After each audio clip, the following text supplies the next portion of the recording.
ഇരുമ്പാണിക്ക് പകരം മുളയാണി തട്ടി പൊൻകാരം വിളക്കാൻ കൊല്ലന് 16 പണം കൊടുത്തവൻ ചന്തു. മാറ്റാർ ചുരിക ചോദിച്ചപ്പോൾ മറന്നുപോയി എന്ന് കളവ് പറഞ്ഞവൻ ചന്തു. നിറകൊണ്ട പാതിരായ്ക്ക് അതിരമ്പുഴ നീന്തിക്കടന്ന് പതിവ്രതയായ ഉണ്ണിയാർച്ചയുടെ ഗർഭഗൃഹത്തിൽ കടന്നവൻ ചന്തു. ഞാൻ ഈ പറഞ്ഞത് ഒരു നാടക അവതരണമല്ല, മറിച്ച് പണ്ടെങ്ങോ കണ്ട സിനിമയുടെ ബാക്കി പത്രമായ ഒരു ഡയലോഗുമല്ല. തീർച്ചയായിട്ടും MD വാസുദേവൻ നായർ എന്ന വിശ്വോത്തര കഥാകാരൻ വരച്ചിട്ട ചന്തു എന്ന ആ കഥാപാത്രത്തെക്കുറിച്ചുള്ള ഒരു ലഘു വിവരണവും വിശേഷണവും മാത്രമാണ്. ഞാൻ ഈ അവസരത്തിൽ എന്തിനാണ് മറ്റെപ്പിസോഡുകളിൽ നിന്നും വ്യത്യസ്തമായി ഒരു ചന്തുവിൻ്റെ അല്ലെങ്കിൽ ഒരു ചതിയനായ ചന്തുവിൻ്റെ മുഖം വരച്ചതെന്ന് ചോദിച്ചാൽ, ഇന്നത്തെ എപ്പിസോഡിന് ഇന്നത്തെ അതീന്ദ്രിയത്തിൻ്റെ എപ്പിസോഡിന് വളരെ പ്രധാനപ്പെട്ട ഒരു രംഗം അഭിനയിച്ച് തീർക്കാനുണ്ട്. കാരണം അതീന്ദ്രിയം ഇന്ന് 25ാമത്തെ എപ്പിസോഡിലേക്ക് കടക്കുകയാണ്. 25ാമത്തെ എപ്പിസോഡും വടക്കൻ കളരിയിൽ വിശേഷിപ്പിക്കപ്പെടുന്ന ഒരു കഥാപാത്രമായ ചന്തുവും തമ്മിൽ ഒരു ബന്ധവുമില്ല. പക്ഷെ തീർച്ചയായിട്ടും ഈ 25ാമത്തെ എപ്പിസോഡിൽ കടന്നു വന്നിരിക്കുന്ന നമ്മുടെ പ്രിയപ്പെട്ട അതിഥിക്ക് കളരിപ്പയറ്റുമായിട്ട് എന്തോ ഒരു ബന്ധമുണ്ട്. ആ ബന്ധം തികച്ചും ബാലിശമായ ഒരു ബന്ധവുമല്ല. ഇന്ന് നാം കാണുന്ന കേരളത്തിലെ കളരിപ്പയറ്റിന് ഇതേ മുഖം നൽകിയ അഡ്വക്കേറ്റ് പൂന്തുറ സോമൻ എന്ന അതിഥിയാണ് നമ്മുടെ 25ാമത്തെ എപ്പിസോഡിലെ അതിഥി. ഇദ്ദേഹം തിരുവനന്തപുരം ബാറിലെ ഏറ്റവും പ്രഗത്ഭനായ അഡ്വക്കേറ്റുമാരിൽ ഒരാളുമാണ്. ഇതൊന്നുമല്ല ഇദ്ദേഹത്തിൻ്റെ വിശേഷണം. കേരള കളരിപ്പയറ്റിനെ കുറിച്ച് വളരെ ഗൗരവമായി ഗവേഷണവും നിരീക്ഷണവും പഠനവും നടത്തി വരുന്ന പൂന്തുറ സോമൻ. അതാണ് ആ നാമത്തിൻ്റെ പ്രാധാന്യം. ഹേ അഡ്വക്കേറ്റ് പൂന്തുറ സോമൻ, അങ്ങയുടെ അതീന്ദ്രിയമായ അനുഭവം വിവരണം നടത്തുന്നതിലേക്ക് വേണ്ടി ഈ 25ാമത്തെ എപ്പിസോഡ്, അതീന്ദ്രിയത്തിൻ്റെ 25ാമത്തെ എപ്പിസോഡ് ഒരു നല്ല വേദി ഒരുക്കുകയാണ്.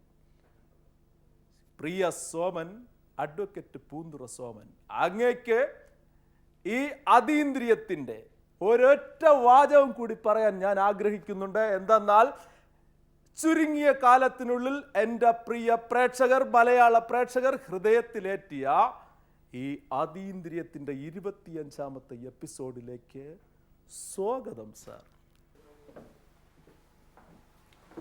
നമസ്തേ.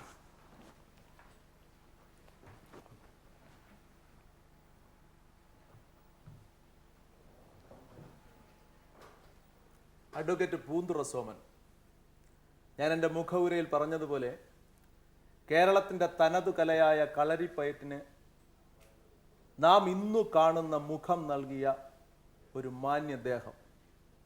തീർച്ചയായിട്ടും ഞാൻ അദ്ദേഹത്തിനെ കുറിച്ച് ഇനിയൊരു വർണ്ണന നടത്തുന്നത് ഉചിതമാണെന്ന് തോന്നുന്നില്ല. കാരണം അതീന്ദ്രിയ അനുഭവങ്ങളും അതീന്ദ്രിയ ജ്ഞാനവും ബന്ധപ്പെട്ട് നിൽക്കുന്ന കളരിപ്പയറ്റ് മേഖലയിൽ നിന്നാണ് ഈ വ്യക്തി കടന്നു വന്നിരിക്കുന്നത്. പക്ഷെ ഒന്ന് പറയാതെ എനിക്ക് പോകാനാവില്ല. അതെന്തെന്ന് വെച്ചാൽ, വീണ്ടും ഒരു പ്രാവശ്യം കൂടെ ഞാൻ ആവർത്തിക്കുന്നുണ്ട്, ചുരുങ്ങിയ കാലത്തിനുള്ളിൽ മലയാള പ്രേക്ഷകർ തങ്ങളുടെ ഹൃദയത്തിലേറ്റിയ അതീന്ദ്രിയത്തിൻ്റെ 25ാമത്തെ എപ്പിസോഡിലാണ് ഈ കളരിപ്പയറ്റ് വിദഗ്ധൻ, ഈ കളരിപ്പയറ്റ് പഠിതാവ്, ഈ കളരിപ്പയറ്റ് ഗവേഷകൻ തൻ്റെ അതീന്ദ്രിയ അനുഭവങ്ങൾ പങ്കുവയ്ക്കാനായി നമ്മോടൊപ്പം ഈ വേദിയിലെത്തിയിരിക്കുന്നത്.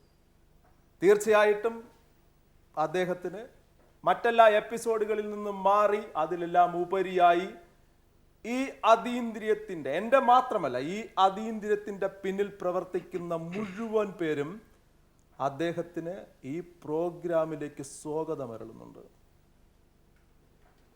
പക്ഷേ നമ്മൾ അനുവദനീയമായ ലംഘനങ്ങൾ മാത്രം നടത്താൻ വിധിക്കപ്പെട്ടവരായ കാരണത്താൽ പൂന്തുറ സോമനോട് സാധാരണ ഒരു ചോദ്യം, നാം എല്ലാ അതിഥികളോടും ചോദിക്കുന്ന ചോദ്യം മാത്രമേ ചോദിക്കാൻ എനിക്കും അവകാശമുള്ളൂ. സാർ, ഈ പ്രോഗ്രാം ഞാൻ ഉദ്ദേശിക്കുന്നത് കഴിഞ്ഞ 24 എപ്പിസോഡുകളായി മലയാള പ്രേക്ഷകർക്ക് ഒരു പുതിയ അനുഭവമായി മാറിക്കഴിഞ്ഞ ഈ അതീന്ദ്രിയം എന്ന് പറയുന്ന ഈ ടെലിവിഷൻ പ്രോഗ്രാമിലേക്ക്, ഈ പരിപാടിയിലേക്ക് അങ്ങ് വന്നെത്തുമ്പോൾ തീർച്ചയായും അങ്ങയുടെ ഒരു അഭിപ്രായം അല്ലെങ്കിൽ അങ്ങയുടെ ഒരു ഉത്തരം നാം പ്രതീക്ഷിക്കുന്നുണ്ട്. അതെന്തെന്നാൽ ഇത്തരത്തിൽ ഒരു പരിപാടിയുടെ ആവശ്യകതയും അല്ലെങ്കിൽ ഇത്തരത്തിൽ ഒരു പരിപാടിയുടെ സാധ്യത എന്താണ് സാർ അങ്ങ് കാണുന്നത്? എൻ്റെ അഭിപ്രായം തീർച്ചയായിട്ടും വളരെ ആവശ്യകതയാണത്. കാരണം പലരുടെയും മനസ്സിലും ജീവിത അനുഭവത്തിലുമൊക്കെ ഇപ്പോൾ അതീന്ദ്രിയത്തിലൂടെ വരുന്ന കഥകളായാലും അനുഭവമായാലും വസ്തുതയായാലും എന്തായാലും ഇതൊക്കെ ധാരാളം പേർക്കുണ്ട്. ഇതൊരു പക്ഷേ മറ്റ് ഇതിവൃത്തങ്ങളിലൂടെ അല്ലെങ്കിൽ മറ്റ് ആവിഷ്കാര സമ്പ്രദായത്തിലൂടെ പുറത്ത് വരുന്നുമില്ല. അതുകൊണ്ട് ഒരു സവിശേഷതയാർന്ന, പ്രത്യേകതയാർന്ന, തികച്ചും വിഭിന്നമായ, എന്നാൽ ആൾക്കാരുടെ പലരുടെയും ജീവിതത്തിൽ എപ്പോഴെങ്കിലുമൊക്കെ അനുഭവപ്പെട്ടിട്ടുള്ള ഈ ഇന്ദ്രിയങ്ങൾക്കും അപ്പുറം നിൽക്കുന്ന ഒരു അനുഭവം അത് പങ്കുവയ്ക്കാനുള്ളൊരു വേദി എന്നതിന് അതീന്ദ്രിയം എന്ന പരിപാടിയിലൂടെ ഇതിൻ്റെ സംഘാടകർ. സാർ, തീർച്ചയായിട്ടും ഞങ്ങൾ ഒരിക്കലും ഭയപ്പെട്ടിരുന്നില്ല. ഇത്തരത്തിലുള്ള ഒരു പരിപാടിക്ക് വേണ്ടി സദാ കൺ തുറന്ന് നിൽക്കുന്ന ഉപഗ്രഹങ്ങളെ സാക്ഷിയാക്കി ഞങ്ങൾ തയ്യാറെടുപ്പ് നടത്തുമ്പോൾ ഒരിക്കലും ഞങ്ങൾ ഭയപ്പെട്ടില്ല. പക്ഷേ 25ാമത്തെ എപ്പിസോഡിലേക്ക് കടന്നു വന്നിരിക്കുന്ന അങ്ങയോട് ഞങ്ങൾക്ക് ഒന്നുകൂടെ ചോദിച്ചറിയാനുണ്ട് സാർ. എല്ലാ വിശ്വാസങ്ങളെയും ശാസ്ത്രങ്ങളോട് ചേർത്ത് വയ്ക്കാൻ ശ്രമിക്കുന്ന ഒരു പ്രത്യേക തലമുറയ്ക്കിടയിലാണ് നാം ഈ അതീന്ദ്രിയ അനുഭവവുമായി പ്രേക്ഷകരോട് സംവദിക്കുന്നത്, പ്രേക്ഷകരുമായി ബന്ധപ്പെടുന്നത്. ഈ അവസരത്തിൽ ഞാൻ ഒന്നും മാത്രം അങ്ങയോട് ചോദിക്കുന്നു. അങ്ങയുടെ അനുഭവങ്ങൾ എന്തു പറഞ്ഞാലും ശരി, അങ്ങയുടെ അതീന്ദ്രിയമായ ജ്ഞാനം എന്തായാലും ശരി, അങ്ങയുടെ ഒരു അഭിപ്രായ പ്രകടനം ഇവിടെ നടത്തുമ്പോൾ ഈ സമൂഹത്തിൽ എവിടെയെങ്കിലും നിന്ന് ആരെങ്കിലും അങ്ങയെ ഇതിൻ്റെ പേരിൽ പുച്ഛിക്കാൻ തയ്യാറായാൽ അങ്ങ് എങ്ങനെയാണ് സാർ പ്രതികരിക്കുക? വളരെ സന്തോഷമായി പ്രതികരിക്കും. കാര്യം ഇതൊക്കെ ശാസ്ത്രീയമായ ബന്ധമുണ്ടോ അതോ ശാസ്ത്രീയ പശ്ചാത്തലത്തിന് അപ്പുറമാണോ എന്നൊക്കെ ചോദിച്ചാൽ നമുക്കൊരു ഉത്തരവല്ലാത്ത കാര്യമാണ്. ഇതെങ്ങനെ സംഭവിക്കുന്നതിനെക്കുറിച്ച് വളരെ അടിസ്ഥാനപരമായ ഗവേഷണം നടന്നിട്ടില്ല. ചിലയിടത്തൊക്കെ നടന്നിട്ടുണ്ടെങ്കിൽ ഒരു ആധികാരിക അഭിപ്രായ സമന്വയം അതീന്ദ്രിയ ജ്ഞാനത്തെക്കുറിച്ചോ അതീന്ദ്രിയ അനുഭവത്തെക്കുറിച്ചോ ഇതുവരെ രൂപീകരിക്കപ്പെട്ടിട്ടില്ല. ഇത് ചിലപ്പോൾ മിസ്റ്റേക്കാണെന്ന് പറയാം. ഈശ്വരപരമായ ഒരാവേശത്താൽ നമ്മുടെ മനസ്സിൽ തോന്നുന്ന അതീന്ദ്രിയപരമായ ഒരു തോന്നലോ ജ്ഞാനമോ അനുഭവമോ അല്ലെങ്കിൽ മുൻകൂട്ടിയുള്ള സൂചനയൊക്കെ ആവാം. അതല്ലാതെ നമ്മുടെ മനസ്സിൽ തന്നെ, നമ്മുടെ മനസ്സിൻ്റെ അകത്തുള്ള തന്നെ ഇന്ദ്രിയത്തിനപ്പുറം നിൽക്കുന്ന ഏതോ ഒരു ശക്തിയുടെ നിർദ്ദേശമാകാം. ഇത് സയൻറ്റിഫിക്കായിട്ട് റിസർച്ച് ചെയ്ത് കണ്ടുപിടിച്ചിട്ടുണ്ടോ എന്ന് ചോദിച്ചാൽ പൂർണ്ണമായിട്ടില്ല. ചിലർ പറയും സൈക്കോളജിക്കലാണെന്ന് പറയാം, ചിലർ പറയാം ഇത് നമ്മുടെ മനസ്സിനകത്തുള്ള മാനസിക പരിവർത്തനത്തിൻ്റെ ഒരു വേറൊരു രൂപമെന്ന് പറയാം. എന്ത് പേരിട്ട് വിളിച്ചാലും അതീന്ദ്രിയം എന്ന വാക്കാണ് ഇത് വാസ്തവത്തിൽ യോജിച്ചത്. സന്തോഷമുണ്ട് സാർ. കാരണം ഞങ്ങളുടെ ഈ പരിപാടിക്ക് നാമകരണം ചെയ്തിരിക്കുന്ന അതീന്ദ്രിയം എന്ന നാമത്തെ സംബന്ധിച്ച്, പേരിനെ സംബന്ധിച്ച് അങ്ങ് വളരെ ആധികാരികമായി കണ്ടെത്തുകയും അങ്ങയുടെ ഗവേഷണത്തിൻ്റെയും നിരീക്ഷണത്തിൻ്റെയും പഠനത്തിൻ്റെയും ഫലമായി ഇത്തരത്തിലുള്ള ഒരു പ്രോഗ്രാമിൻ്റെ സാധുതയും ആവശ്യകതയും അംഗീകരിച്ചതിന് നന്ദിയുണ്ട് സാർ. തീർച്ചയായിട്ടും ഈ പൂന്തുറ സോമൻ്റെ വാക്കുകൾക്ക് നാം കുറച്ചുകൂടി കാത് ഓർക്കേണ്ടതുണ്ട്.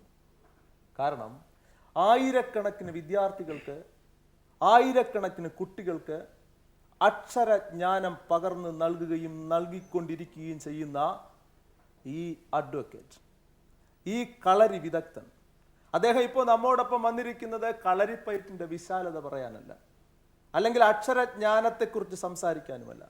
തീർച്ചയായിട്ടും ഞാൻ ഒന്നുകൂടി പറയുന്നു, ഈ പൂന്തുറ സോമൻ്റെ ഓരോ വാക്കുകൾക്കും നമുക്ക് കാതോർക്കണം. ഇദ്ദേഹത്തിൻ്റെ ഓരോ വാക്കുകളും വെറും ജ്ഞാനത്തിൽ നിന്ന് മാത്രമല്ല, അതാണ് എനിക്ക് തോന്നുന്നു, വിധിയുടെ വൈപരീത്യമാണോ എന്ന് എനിക്കറിയില്ല, ഒരു മുൻകൂർ പ്ലാനിങ്ങും ചെയ്യാതെ അല്ലെങ്കിൽ മുൻ പദ്ധതികളൊന്നും തയ്യാറാക്കാതെ തികച്ചും നാം തയ്യാറാക്കിയ നമ്മുടെ പരമ്പര ലിസ്റ്റിൽ 25ാമത് ഈ വ്യക്തി തന്നെ വന്നു പെട്ടത് യാദൃച്ഛികത തന്നെയാണ്.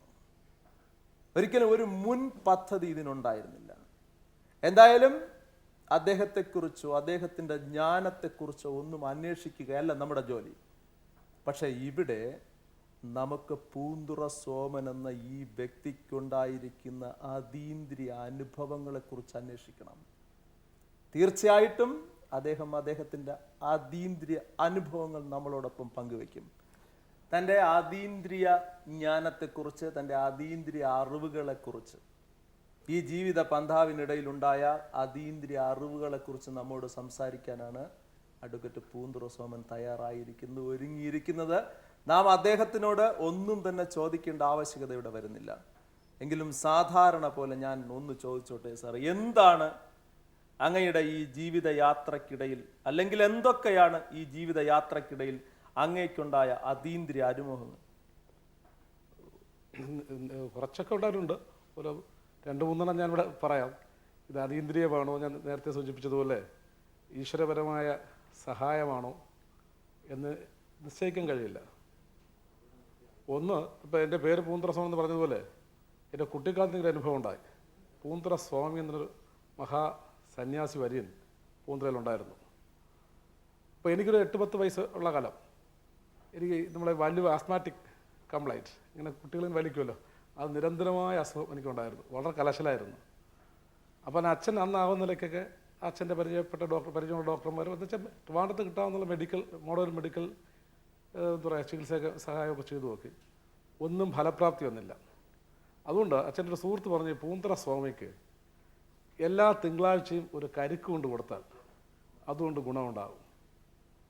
ഇതിൻ്റെ ശാസ്ത്രീയ വശം എന്താണെന്ന് എനിക്കറിയാം. ഞാൻ എല്ലാവർക്കും വേണ്ടി വിടുന്നു എന്താണ് ശാസ്ത്രീയ വശം. അപ്പോൾ പൂന്തുറ സ്വാമിക്കൊരു കരുക്ക് എല്ലാ തിങ്കളാഴ്ചയും, അപ്പോൾ തിങ്കളാഴ്ചയുടെ പ്രത്യേകത ഉണ്ടോ, കരുക്കിന് പ്രത്യേകത ഉണ്ടോ, എൻ്റെ അസുഖമായിട്ട് പ്രത്യേകത ഉണ്ടോ എനിക്കറിയില്ല, കണക്ഷൻ ഉണ്ടോ അറിയില്ല.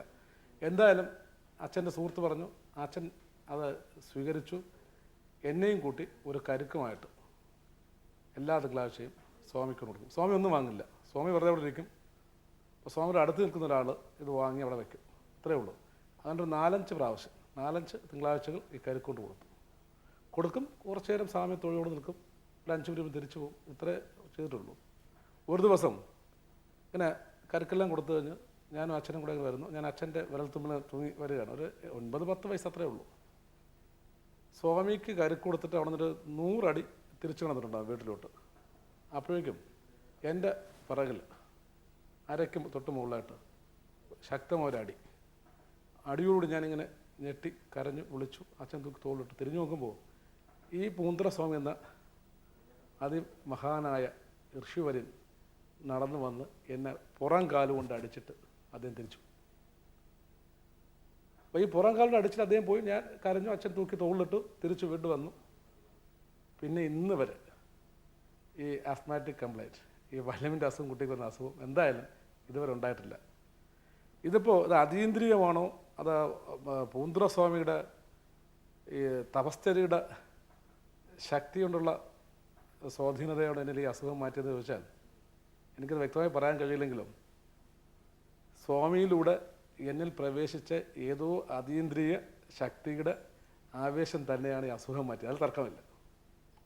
അപ്പോൾ ഇങ്ങനെയാണ് പൂന്തുറ സ്വാമിയും പൂന്തുറ സ്വാമൻ എന്ന വ്യക്തിയും തമ്മിൽ ഒരു അസുഖ നിവാരണത്തിലുള്ള ഉപനിഷത്ത് പറയുന്നത് പോലെ ഇവിടെ കുടീചകനെന്നോ ബഹൂദകനെന്നോ ഹംസനെന്നോ പരമഹംസനെന്നോ അതല്ലെങ്കിൽ അവധൂതനെന്നോ വിശേഷിപ്പിക്കാവുന്ന പൂന്തുറ സ്വാമി, അല്ല എനിക്ക് തോന്നുന്നു അങ്ങയുടെ ആദ്യത്തെ അനുഭവം ഏതാണ്ട് പറഞ്ഞ് അവസാനിപ്പിച്ചിരിക്കുന്നു.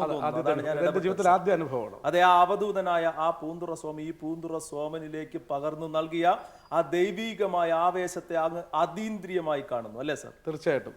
ഇതിപ്പോൾ അദ്ദേഹത്തിൻ്റെ അതീന്ദ്ര ശക്തി എന്നിലോട്ട് സംക്രമിപ്പിച്ചതിൻ്റെ അസുഖം മാറ്റിയതാണോ, അത് നേരത്തെ ഞാൻ പറഞ്ഞ പോലെ ഈശ്വരപരമായ ഒരു ശക്തി അദ്ദേഹത്തിലൂടെ ഇങ്ങനെ സംക്രമിപ്പിച്ച് എനിക്ക് ഗുണകരമായി തീർത്ത് എൻ്റെ അസുഖം ഭേദമാക്കി. എന്തായാലും ഒരു അതീന്ദ്രിയമായ, നമ്മളെ ഇന്ദ്രിയങ്ങൾക്ക് ഗോചരമല്ലാത്ത, അതിനപ്പുറം നിൽക്കുന്ന, അതിനാണ് നമ്മൾ അതീന്ദ്രിയം എന്ന് വിശേഷിപ്പിക്കുന്നത്. അപ്പോൾ ഇന്ദ്രിയങ്ങൾക്കും അപ്പുറം നിൽക്കുന്ന സവിശേഷതയാർന്ന ഒരു പരമശക്തിയുടെ പ്രവാഹവും പ്രവർത്തനവും എന്നെ സുഖത്തിലേക്ക് നയിച്ചു. അതിന്നും തുടരുന്നു.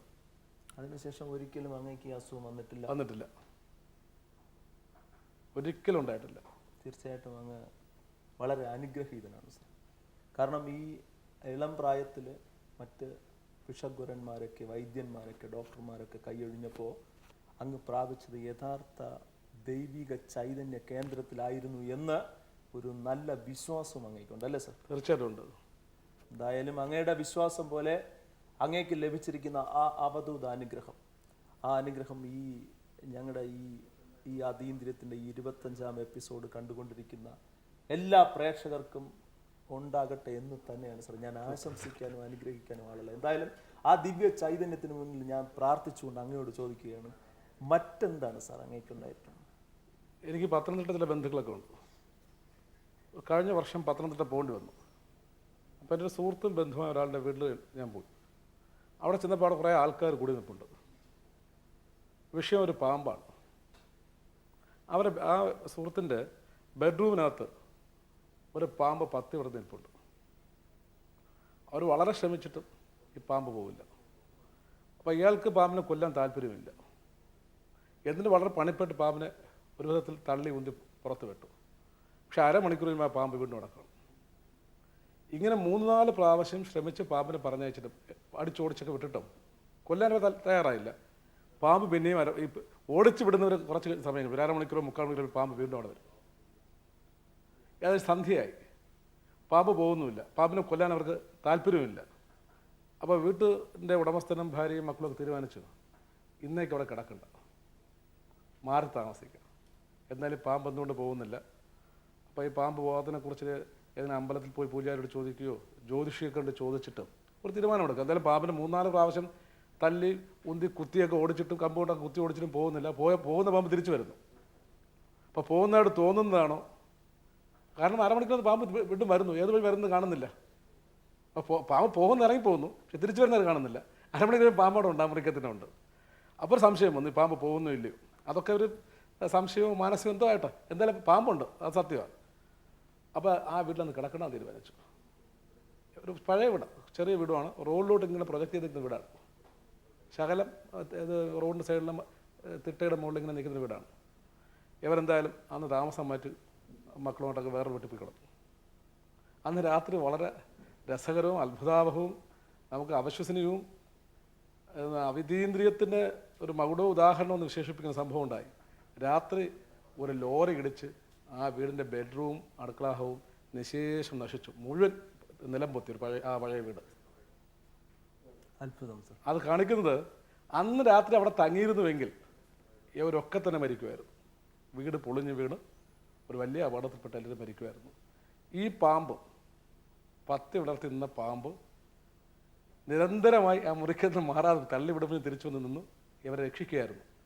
അപ്പോൾ ഈ പാമ്പിൻ്റെ ഒരു ശക്തിയാണോ, ഇവരുടെ മുജ്ജന്മ സുഹൃതം കൊണ്ടാണോ, അല്ലെങ്കിൽ എന്തായാലും ഇതൊക്കെ നമ്മളെ നേരത്തെ ഞാൻ പറഞ്ഞ പോലെ ഇന്ദ്രിയങ്ങൾക്ക് മനസ്സിലാക്കാനാവാത്ത, ഇന്ദ്രിയങ്ങൾ കൊണ്ട് നമുക്ക് ചെന്നെത്താനാവാത്ത ഒരു ഇന്ദ്രിയപരത്തിനപ്പുറം നിൽക്കുന്ന ഒരു തലത്തിലേക്ക് നമ്മൾ ഒരു ഈ സർപ്പദർശനത്തിന് ദൃക്സാക്ഷിയായ വ്യക്തി എന്ന നിലയിൽ, അല്ലെങ്കിൽ ഒരു ഈശ്വര വിശ്വാസിയും ദൈവിക ചൈതന്യത്തെ ഉൾക്കൊള്ളുകയും ചെയ്യുന്ന ഒരു സാധാരണ വ്യക്തി എന്ന നിലയിൽ അങ്ങേക്ക് ഈ സർപ്പത്തെക്കുറിച്ച്, അല്ലെങ്കിൽ ഈ സർപ്പം അവിടെ നിന്ന് ഇറങ്ങിപ്പോകാതിരുന്ന ഈ അവസ്ഥയെക്കുറിച്ച്, അല്ലെങ്കിൽ തുടർന്നുണ്ടായിരിക്കുന്ന ഒരു മഹാസംഭവത്തെക്കുറിച്ച് എന്താണ് അങ്ങേക്ക് അങ്ങയുടേതായുള്ള ഒരു വിലയിരുത്തൽ സാർ? എൻ്റെ വിലയിരുത്തൽ വാസ്തവത്തിൽ നമ്മുടെ യുക്തിക്കും ബുദ്ധിക്കും ചിന്തയ്ക്കുമൊക്കെ അതീതമായി, അതീന്ദ്രിയം എന്ന പേരാണെങ്കിൽ കൂടിയും ഈശ്വരപരമായ ഒരു ശക്തിയുടെ പ്രവർത്തനം, ഞാൻ അതീന്ദ്രിയത്തെ അങ്ങനെ വ്യാഖ്യാനിക്കുന്നു.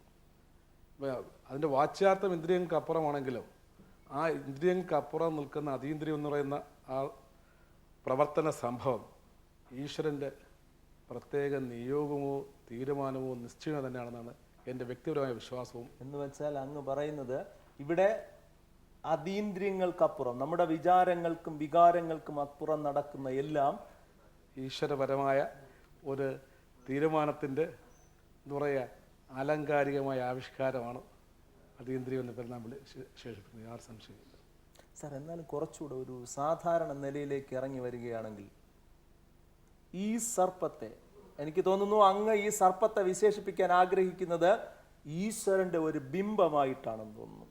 ഈശ്വരൻ്റെ ബിംബമായിട്ടല്ലെങ്കിലും ഈശ്വര നിയോഗമായിട്ട് ഞാൻ കാണുന്നുള്ളൂ. അതായത് ഇതിപ്പോൾ ആ വ്യക്തിക്കുണ്ടായ, ആ കുടുംബനാഥനുണ്ടായ അതീന്ദ്രിയ ജ്ഞാനമല്ല, ഞാൻ അങ്ങനെ കാണുന്നത്. അയാൾ മാറി താമസിക്കാൻ അയാൾക്ക് പ്രേരണ വന്നത് എന്തുകൊണ്ട്? ഈ സർപ്പം പോകാത്തതുകൊണ്ട്, പല പ്രാവശ്യമായിട്ട് പോകാഞ്ഞിട്ടാണ്. അപ്പോൾ ഇവിടെ ഈ അതീന്ദ്രിയത്തിൻ്റെ പ്രവർത്തനം ഞാൻ വേറൊരു ആംഗിളിലോട്ട് കൊണ്ടുപോകുന്നു. കാരണം ആ കുടുംബനാഥനോ അല്ലെങ്കിൽ ആ ഗൃഹനായികയ്ക്കോ മക്കൾക്കോ ഉണ്ടായ ഇന്ദ്രിയത്തിനപ്പുറം നിൽക്കുന്ന തീരുമാനമല്ല, ഒരു ഇൻറ്റ്യൂഷനല്ല. അതിനപ്പുറം ആ സർപ്പത്തിൻ്റെ നിരന്തരമായ പ്രേരണയാണ് ഇവർ മാറാൻ കാരണം. പക്ഷെ പിറ്റേന്ന് അവർക്ക് മനസ്സിലായത് ഇങ്ങനെ വലിയൊരു ദുരന്തത്തിൽ നിന്ന് ഞങ്ങളെ രക്ഷിക്കാൻ വേണ്ടി ഈശ്വര നിയോഗം പോലെ വന്നെത്തിച്ചേർന്ന ഒരു ഈശ്വരന്റെ ഇടപെടൽ നടന്നിരിക്കുന്നു അല്ലേ സർ? ഡെഫിനറ്റ്ലി, ഒരു തർക്കമില്ല, നിശ്ചയമായിട്ടും. അപ്പോൾ അതീന്ദ്രിയങ്ങളൊക്കെ തന്നെ ഈശ്വരപരമായ ഒരു പ്രേരണയോ ഒരു ഇൻഡിക്കേഷൻ, നിർദ്ദേശമോ ഡയറക്ഷനോ ഒക്കെ ആണെന്നാണ് എൻ്റെ വ്യക്തിപരമായ വിശ്വാസം. സാർ, ഞാൻ നേരത്തെ ഈ പ്രോഗ്രാമിൻ്റെ അല്ലെങ്കിൽ ഈ എപ്പിസോഡിൻ്റെ ആരംഭത്തിൽ സൂചിപ്പിച്ചല്ലോ സാർ, ഈ എപ്പിസോഡിനൊരു പ്രത്യേകതയുണ്ട്. ഇത് അതീന്ദ്രിയത്തിൻ്റെ 25ാമത്തെ എപ്പിസോഡാണ്. മറ്റൊരു എപ്പിസോഡിനും ഇല്ലാത്ത ഒരു മഹാഭാഗ്യമുണ്ട് സാർ ഈ എപ്പിസോഡിന്. കാരണം അങ്ങയെ ലഭിച്ചു എന്നത് മാത്രമല്ല ഞങ്ങൾ ഭാഗ്യമായി കരുതുന്നത്, അങ്ങ് നിരവധി അതീന്ദ്രിയ അനുഭവങ്ങളുള്ള വ്യക്തി എന്ന നിലയിൽ ഈ 25ാമത്തെ എപ്പിസോഡിൽ കുറച്ച് അഹങ്കാരപൂർവ്വം അങ്ങയോട് ഞാൻ ആവശ്യപ്പെടുകയാണ്, അങ്ങക്ക് ഒരു അതീന്ദ്രിയ അനുഭവം കൂടെ പറഞ്ഞ ശേഷമേ ഈ വേദി വിടാൻ പറ്റുള്ളൂ. തീർച്ചയായിട്ടും അവിടെ സന്തോഷമേ ഉള്ളൂ. കാരണം 1988 പെരുമൺ ദുരന്തം എന്നുള്ള ഓർമ്മിക്കുമായിരിക്കും. തീർച്ചയായിട്ടും മാർച്ച് 8 ടിക്കറ്റ് ഞാൻ ഓർക്കുന്നത്, എന്തായാലും 88 മാർച്ച് 8 ജൂലൈ 8 ജൂലൈ 8 എന്താ എൻ്റെ ഓർമ്മ. ആ ട്രെയിനിൽ യാത്രക്കാരനാകേണ്ടായിരുന്നു ഞാൻ. പെരുമൺ യാത്രക്കാരൻ ആ ദുരന്തം ഉണ്ടായ ട്രെയിനിൽ ഞാൻ ആ ട്രെയിനിൽ കയറുകയും ചെയ്തു. ടിക്കറ്റ് ഇല്ലാഞ്ഞിട്ട് ഇറങ്ങിപ്പോയതുമല്ല. പിന്നെ എനിക്ക് തോന്നി എന്തായാലും ഇന്ന് യാത്ര വേണ്ട, ഒരു കാരണവുമില്ല. എനിക്ക് അവിടെ തങ്ങേണ്ട കാരണമില്ല, ആവശ്യമില്ല. ഞാൻ പോയ കാര്യം ദൗത്യം പൂർത്തിയാക്കി, എനിക്ക് എപ്പോൾ വേണമെങ്കിലും മടങ്ങാം. ഞാൻ ട്രെയിനകത്ത് കയറി. എന്നിട്ട് എനിക്ക് അത് വാസ്തവത്തിൽ അതീന്ദ്രിയമാണ്. ഇവിടെ വരുമ്പോൾ ഈ എൻ്റെ സ്വകീയ അനുഭവം ഒരു അതീന്ദ്രിയ ജ്ഞാനം തന്നെയാണ്. അപ്പോൾ അതീന്ദ്രിയ ജ്ഞാനത്തിന് ഞാൻ അർഹനാണെന്ന് വെച്ചാൽ അല്ല. ഞാൻ നേരത്തെ പറഞ്ഞത് ഞാൻ വീണ്ടും ഈശ്വര പറഞ്ഞതിലോട്ട് തിരിച്ചു മക്കളായി. എന്നിലോട് ഉണ്ടാക്കിയ പ്രേരണ, ആ പ്രചോദനം, തിരിച്ചുണ്ടാക്കിയ പ്രചോദനം അതീന്ദ്രിയമാണ്, സംശയമില്ല. സാർ, ഈ പെരുമൺ ദുരന്തത്തിലെ ആ ട്രെയിനിൽ അങ്ങ് ഇറങ്ങിപ്പോയ അതിലേതോ ഒരു ബോഗിയിൽ, ആ ബോഗിയിൽ അങ്ങ് തീർച്ചയായും കയറി പറ്റിയിരുന്നെങ്കിൽ എന്ത് സംഭവിക്കുമെന്ന് പറയാൻ കഴിയില്ല. ഒരുപക്ഷെ ഇന്ന് ഇതുപോലെ ഇരിക്കേണ്ടി വരില്ലായിരുന്നു. ചിലപ്പോൾ വലിയ എന്താ പറയുക, വിവലതകൾക്ക് ശേഷം ആരെങ്കിലും തന്നെ രക്ഷപ്പെടുന്നിരിക്കാം. എന്തായാലും എന്ത് സംഭവിക്കുമായിരുന്നു പ്രവചിക്കാനാവാത്ത ഒരവസ്ഥ ഉണ്ടാകുമായിരുന്നു. എന്തായാലും അതൊരു എൻ്റെ സ്വകാര്യ ജീവിതത്തിലുണ്ടായ വലിയ ഒരു അതീന്ദ്രിയ അനുഭവം തന്നെയാണ്. സാർ, അങ്ങയുടെ സ്വകാര്യ ജീവിതത്തിൽ ഉണ്ടായിരിക്കുന്ന ഈ അതീന്ദ്രിയ അനുഭവം, അതായത് അങ്ങയുടെ ജീവൻ തന്നെ ബാക്കി വെച്ചിരിക്കുന്ന ഈ അതീന്ദ്രിയ അനുഭവത്തെ അങ്ങ് തീർച്ചയായിട്ടും ഇപ്പോഴും ഈശ്വരന്റെ ഇടപെടൽ എന്ന് തന്നെ വിളിക്കുക. തീർച്ചയായിട്ടും ഞാൻ അങ്ങനെ കാണുന്നത്. എന്തായാലും താങ്കൾ പറഞ്ഞതുപോലെ 25ാമത്തെ അതീന്ദ്രിയത്തിൻ്റെ എപ്പിസോഡിൽ ഒരുപക്ഷെ ഇതൊരു അതീന്ദ്രിയത്തെ ഈശ്വരപരമായ ഒരു മേഖലയിലോട്ട് കൊണ്ടുവന്ന് ഞാൻ ഒരു സ്വകാര്യമായി അനുഭവിക്കുന്ന ഒരു സംരക്ഷണത്തിൻ്റെ പേരിലാണ് ഞാൻ അങ്ങനെ ചെയ്യുന്നത്. എനിക്ക് കിട്ടുന്ന ഒരു പ്രൊട്ടക്ഷൻ, ആ പ്രൊട്ടക്ഷൻ ഈശ്വരനിൽ നിന്നാണെന്ന് ഞാൻ വിശ്വസിക്കുന്നത്. ഞാൻ വളരെ ഉറച്ചു വിശ്വസിക്കുന്ന ആളാണ്. എന്തായാലും ഒരു കാരണവുമില്ല, അല്ലെങ്കിൽ ഞാൻ ട്രെയിനിൽ നിന്ന് ഇറങ്ങിപ്പോണ്ട കാര്യമില്ല, ഒരു കാരണവുമില്ല. വെറുതെ തോന്നി ഒന്നുകൂടെ ഒരു ദിവസം ഇതിപ്പോൾ പോണ്ട, അത്രേ ഉള്ളൂ. അപ്പോൾ ഇത് എൻ്റെ ജീവിതത്തിൻ്റെ ഇന്നിപ്പോൾ ജീവിച്ചിരിക്കുന്നതിൻ്റെയൊക്കെ ഒരു വലിയ എന്താ പറയുക സത്യവത്തായ കാര്യം അന്നെനിക്ക് ഇന്ദ്രിയങ്ങൾക്കപ്പുറം തോന്നിച്ചു തന്നു. സർ, ദേവമാതാവും ആദിമാതാവുമായ ഗായത്രി ദേവിയെയും പരമാത്മ ചൈതന്യമായ ശ്രീകൃഷ്ണ ഭഗവാനെയും മനസ്സിൽ ധ്യാനിച്ച് പ്രണമിച്ചും കൊണ്ട് ഞങ്ങൾ ആരംഭിച്ച അതീന്ദ്രിയത്തിൻ്റെ 25ാമത്തെ എപ്പിസോഡിൽ അങ്ങയുടെ വാക്കുകൾ തന്നെ കടമെടുത്ത് ഞാൻ ഉപയോഗിച്ചു കഴിഞ്ഞാൽ ദൈവീകമായ ഒരു ബന്ധുത്വം അങ്ങേക്ക് പറയാൻ കഴിഞ്ഞിരിക്കുന്നു. ത്രിമൂർത്തി സങ്കല്പം നമ്മുടെ മനസ്സിൽ നാം എപ്പോഴും താലോലിക്കുമ്പോഴും, അല്ലെങ്കിൽ അതൊരു താരാട്ടുപാട്ടായി നമ്മുടെ ജീവിതത്തിൽ ഇങ്ങനെ എല്ലാ സമയവും അലയടിക്കുമ്പോഴും അങ്ങ് 3 സംഭവങ്ങളാണ്, അങ്ങയുടെ നിരവധി സംഭവങ്ങൾ ഉണ്ടാവാം, പക്ഷെ തീർച്ചയായിട്ടും ഈ എപ്പിസോഡിന്റെ പ്രത്യേകത അങ്ങ് ഈ സങ്കല്പത്തെ തന്നെ മുഖവിലേക്ക് എടുക്കുന്ന 3 അതീന്ദ്രിയ അനുഭവങ്ങൾ. അത് പോയിട്ട് 3 അനുഭവങ്ങളും ദൈവിക ഛായയിൽ, ദൈവിക ബിംബത്തിൽ അങ്ങ് കണക്ട് ചെയ്തിരിക്കുന്നു. സാർ, നന്ദിയുണ്ട് അങ്ങയോട്. തീർച്ചയായിട്ടും ഇതിൻ്റെ മുഴുവൻ പ്രവർത്തകർ, ഞാൻ മാത്രമല്ല സാർ, അതീന്ദ്രിയത്തിൻ്റെ മുഴുവൻ അണിയറ പ്രവർത്തകരും അങ്ങയോട് കടപ്പെട്ടിരിക്കുന്നു. എനിക്ക് തോന്നുന്നു പ്രേക്ഷകർക്കും വളരെ താല്പര്യമാവും. കാരണം ഞങ്ങളെപ്പോഴും എല്ലാ എപ്പിസോഡിലും ഞാൻ പറയാറുണ്ട്, നമ്മുടെ വിശ്വാസങ്ങൾ, നമ്മുടെ അനുഭവങ്ങൾ, നമ്മുടെ അതീന്ദ്രിയ ജ്ഞാനങ്ങൾ അത് ഒരിക്കലും നമ്മൾ സയൻസിനോട് ഏച്ച് കെട്ടാൻ ശ്രമിക്കേണ്ട എന്ന് ഒരിക്കലും നമുക്ക് പറ്റില്ല സാർ. സാറിൻ്റെയിൽ മാത്രം ഒതുങ്ങി നിൽക്കുന്ന, എന്നിൽ മാത്രം ഒതുങ്ങി നിൽക്കുന്ന, എൻ്റെ പ്രിയ പ്രേക്ഷകരിൽ മാത്രം ഒതുങ്ങി നിൽക്കുന്ന അതീന്ദ്രിയ അനുഭവങ്ങളും ജ്ഞാനങ്ങളും ഒരു സയൻസിൻ്റെ അളവ് കോല് കൊണ്ട് അളക്കാൻ പറ്റില്ല സാർ. അത് ഞങ്ങൾക്കറിയാം. തീർച്ചയായിട്ടും. എന്തായാലും അങ്ങ് ഈ എപ്പിസോഡിൽ തന്നെ വരികയും ഇത് ഒരു പതിനായിരക്കണക്കിനോ വിദ്യാർത്ഥികൾക്ക് അക്ഷരം ജപിച്ചു കൊടുത്ത ഒരു ഗുരുസ്ഥാനീയൻ എന്ന നിലയിൽ ഇത് ഞങ്ങളെ അങ്ങേക്കാണെങ്കിൽ പോലും, അല്ലെങ്കിൽ പ്രേക്ഷകരായാലും ഞങ്ങൾക്കാർക്കായാലും ഇത് ഒരു ഗുരു സമർപ്പണമായി ഈ എപ്പിസോഡിനെ ഞാൻ കാണുകയാണ് സാർ. തീർച്ചയായിട്ടും അങ്ങേക്ക് വളരെയധികം നന്ദിയുണ്ട്. ഇത് ഞങ്ങൾ ഈ പ്രോഗ്രാം എത്ര കാലം നീളുമോ, അല്ലെങ്കിൽ ഈ പ്രോഗ്രാം എന്ന് അവസാനിക്കുമോ അതിൽ കൂടി എനിക്കായാലും, എൻ്റെ ഈ പ്രവർത്തകർക്കായാലും, എൻ്റെ ഈ പ്രോഗ്രാമിൻ്റെ അണിയറ പ്രവർത്തകർക്കായാലും തീർച്ചയായിട്ടും ഭഗവാൻ എത്ര നാൾ വരെ ഞങ്ങളുടെ ആയുസ് നീട്ടിത്തരുമോ, എത്ര നാൾ വരെ ആ കിഴക്കുതിച്ചുയരുന്ന ആ ജ്യോതിസിനെ ഞങ്ങൾക്ക് ദർശിക്കാൻ കഴിയുമോ അതുവരെ അങ്ങയോടുള്ള കടപ്പാട് സൂക്ഷിക്കും. തീർച്ചയായിട്ടും അങ്ങയ്ക്ക് നന്ദിയുണ്ട് സാർ. തൊട്ടടുത്ത ദിവസം, ഞാൻ കൂടുതൽ വാചാലനാകുന്നില്ല, തൊട്ടടുത്ത ദിവസം ഇതേ സമയം മറ്റൊരു അതീന്ദ്രിയ അതിഥിയുമായി നമുക്ക് വീണ്ടും കണ്ടുമുട്ടാം.